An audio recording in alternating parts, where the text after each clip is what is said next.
Hi everyone. Okay, this is my second video of me reading part 3 of The Ordinary Princess, and I'm about to find out who Persephone is.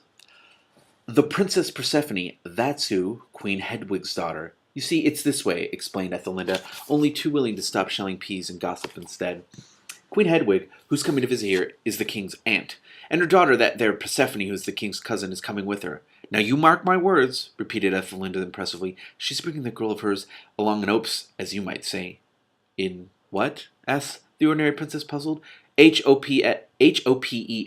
Opes, said the 13th assistant kitchen maid, who tended to forget her, what is that word? A-I-T-C-H-E-S. H's? Oh my god, H's. I've never seen it spelled out like that. Anyway, she'd not off to see her daughter, Queen of Ambergeldar. Oh, I see, said the ordinary princess. That kind of hopes. I know those. Look, she knows they're talking about it. Look, H's. I've never seen that spelled out like that, ever in my life.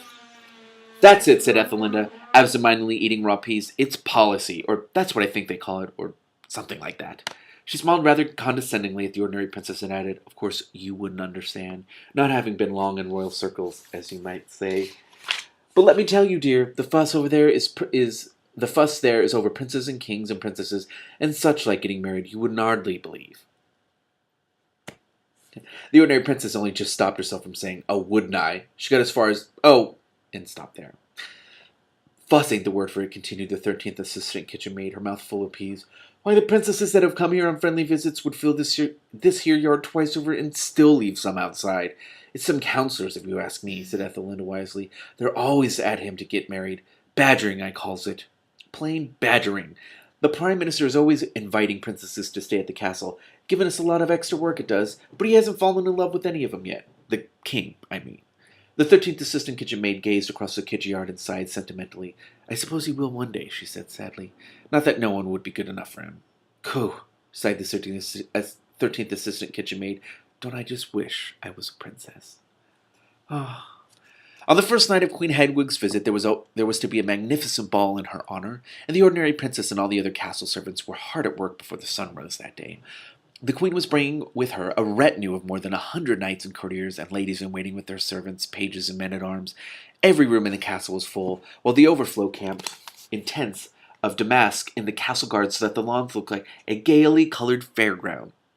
The ordinary princess had managed to escape from the kitchen for a few minutes when no one was looking, and from a corner of the castle battlements she had seen the royal visitors ride in procession through the great gateway. Soldiers presented arms, drums rattled, cannon boomed, and banners and pennants fluttered in the breeze. Queen Hedwig rode on a white horse with the annoying saw in the background. Every day! Why do you do this? There's nothing important. You guys don't understand. Maybe you do because I rant about this constantly in my videos. What are you doing? It's not important. I don't care. I've never hated something so irrationally in my life. Oh my god. Let's see. Queen Hedwig rode on a white horse with glittering trappings, and 4 knights in armor held a golden canopy over her head. The ordinary princess thought she looked very proud and bossy and disagreeable. Behind her, carried in a jeweled chair, came the Princess Persephone.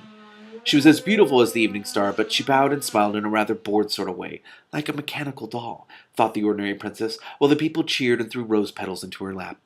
The ordinary princess would have liked to wait and see some more, but she was afraid to stay longer in case one of the cooks should notice that she had gone, so she slipped away and went back to the very sticky and tiresome job of stoning cherries. That night, when the big yellow moon rose over the treetops and shone down upon Amber Castle, nobody noticed it at all. For the castle and its gardens and the park and all the city was illuminated in honor of Queen Hedwig's visits, and there was such a blaze of light that the moonlight seemed faint and warm and wan. In the staterooms of the castle, thousands upon thousands of sweet-scented wax candles glowed from golden candlesticks, or glittered from chandeliers, while in the gardens hundreds of gaily colored lanterns swayed among the branches of the trees and hung like strings of jewels along the clipped yew hedges. It was really the most entrancing sight. But lovelier and more splendid than the colored lights or the glittering crystal chandeliers were the noble guests in their wonderful satins and brocades, all stitched with gold and silver thread and winking with jewels as they walked to and fro in the lantern-lit garden. The ordinary princess hung out of her attic window at an extremely dangerous angle and admired it all very much. She'd really only stolen up for a few minutes to bring some almonds for Mr. Pemberley and a handful of cake crumbs from Peter Aurelius. But the sound of music and the buzz of voices from the garden below had brought her to the window, and there she had lingered, quite entranced by the lovely sight. Not that she had much use for state balls as a general rule, having already danced at too many. Dressed up in stiff and scratchy gold-encrusted gowns and wearing her heavy, for very best occasions, crown. But tonight she thought it would have been fun to wander in the lantern-decked garden or to dance to the fiddles across the shining ballroom floor. For high as her attic was, she could hear the music plainly, and the musicians were playing a tune that she knew well. Lavender's Blue, played the fiddles, Rosemary's Green, When you were king, I shall be queen. The ordinary princess sighed and ran back to the kitchens, where she got a good scolding from the second assistant cook for being away so long. And after that she found no further opportunities to creep away and watch the revels. The music and dancing lasted until long after midnight, and the moon was sinking behind the chimneys and gabled roofs of the town by the time the last minuet had played and the wheels of the last coach had rumbled out of the castle yard. One by one the footmen and the serving men, the cooks, the scullions, and the scullery maids drifted off to bed.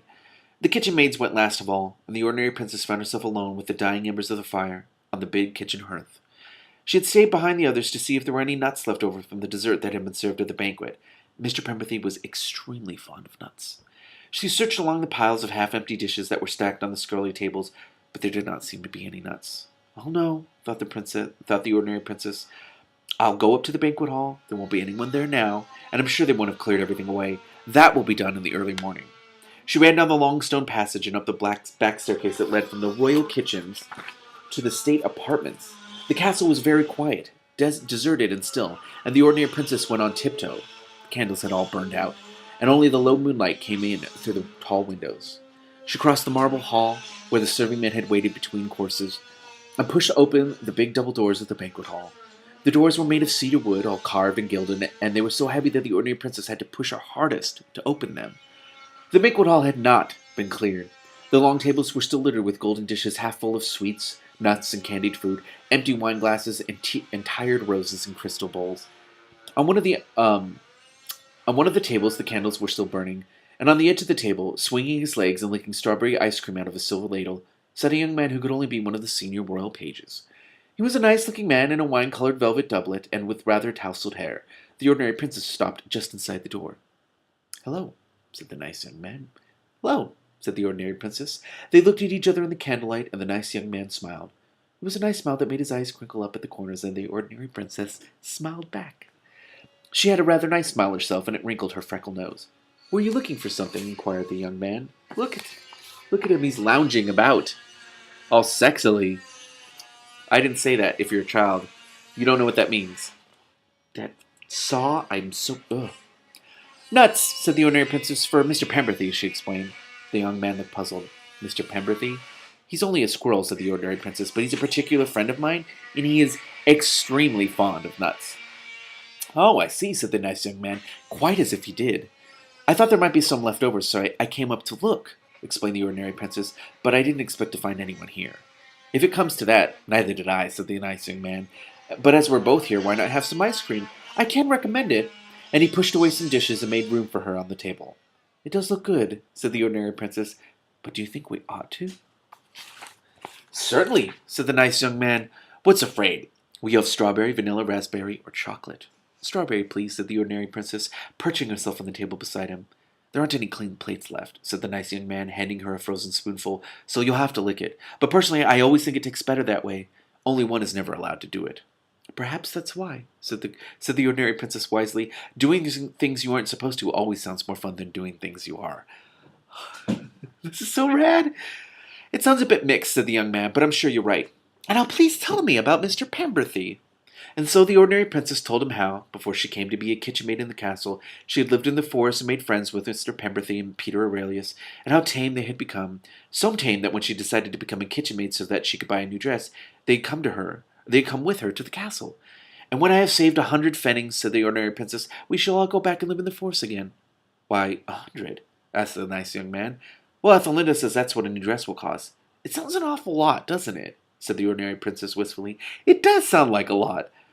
"It depends on the dress," said the nice young man, taking some more ice cream. "How long do you think it will take you to save it?" "Quite a long time, I'm afraid," said the ordinary princess sadly. "You see, I only get 2 pfennigs a week."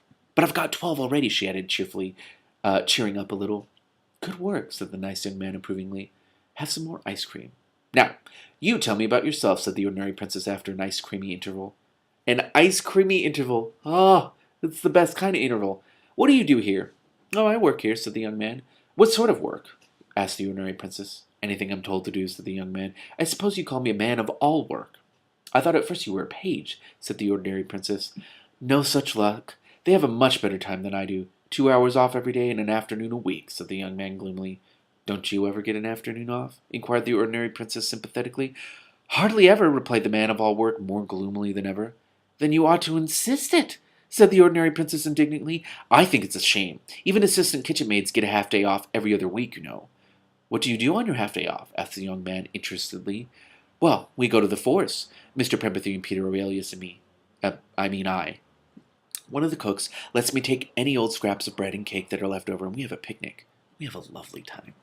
She finished the last bit of ice cream in her spoon and yawned sleepily. I ought to be going to bed, she said. Don't go, begged the nice young man. It's early yet. Tell me something more about yourself. Did you always live in the forest? Not always, said the ordinary princess, and it's not early. Unless you mean it's early morning, which is quite true. Good night, she said, and she got off the table and made him a rather sleepy curtsy. Good night, said the nice young man, smiling his nice young smile. I mean, that's the king, right? That's my guess, I assume. The ordinary princess was halfway up the second flight of stairs to her attic when someone called, Hey! In a rather loud whisper. She turned round, and there was the nice young man again. He must have run after her because his hair was untidier than ever, and he seemed to be a little out of breath. Hi, said the nice young man. What about Mr. Pemberton? He said, and he held out a handful of walnuts. Oh dear, said the ordinary princess. I'd forgotten all about those. Thank you very much. The nice young man had brought enough to fill both pockets of her apron and to keep Mr. Pemberton in luxury for several days. I say, said the nice young man, getting rather pink, when did you say your next half day was? Half day off was. I didn't, said the ordinary princess, but it's Thursday. Then could I come too? Asked the nice young man, getting pinker than ever. To the picnic, I mean. I'd like very much to meet Mr. Pemberton and Peter Aurelius. But do you think they'd let you off? Said the ordinary princess. Well, I'd try. That is, if you'd let me come. Well, we shall be delighted, said the ordinary princess primly. Only you'd better not come to the kitchen, she added, because sometimes I'm late if it's a very busy day. If you can get the afternoon off, I'll meet you by the 3 silver birch trees at the edge of the forest. You'd better bring your own cake, she said. Sometimes we don't get very much. I'll bring all the cake, said the nice young man. The castle clock struck 3. Good gracious, explained the ordinary princess. It's nearly morning, and I have to be up by 5:30. No! Good night, man of all work. Good night, kitchen maid. The ordinary princess yawned very sleepily indeed, and went off to bed. Oh my god, part 4. I'm not going to look at that. So this was in one of the pages, and I don't know what part is this. It's very pretty. I like it. Anyway, okay. I shall start a new video to start the last part of this fabulous book.